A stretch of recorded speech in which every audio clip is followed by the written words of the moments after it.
বলা হচ্ছে তাহাজ্জুদের পরেই ভোট কেন্দ্রে উপস্থিত থাকতে, তাহাজ্জুদের পরেই তারা সিল মারার পরিকল্পনা করতেছে। আমরা সমালোচনা করতে চাই না, আমরা গঠনমূলক রাজনীতির কথাই বলে আসছি।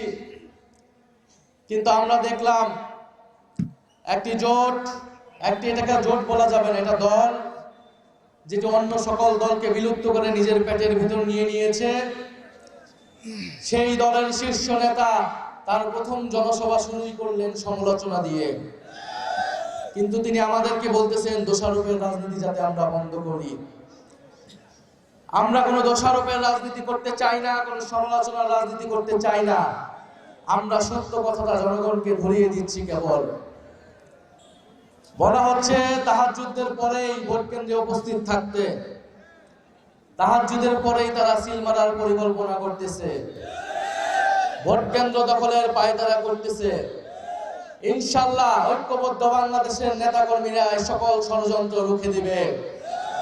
12ই ফেব্রুয়ারি আমরা অপেক্ষা করব, আমরা ভোট কেন্দ্র পাহারা দিব। আমাদের বোনেরা, আমাদের মায়েরা, আমাদের সাধারণ মানুষ যাতে নির্বিঘ্নে নির্ভয়ে উৎসব মুখর পরিবেশে ভোট প্রদান করতে পারে। যারা এই ভোট প্রদানে বাধা হয়ে দাঁড়াবে, যারা নানামুখী ষড়যন্ত্র করবে, তাদেরকে কঠোরভাবে প্রতিহত করা হবে। আপনারা যেন সেই ঐতিহাসিক ভুল না করেন।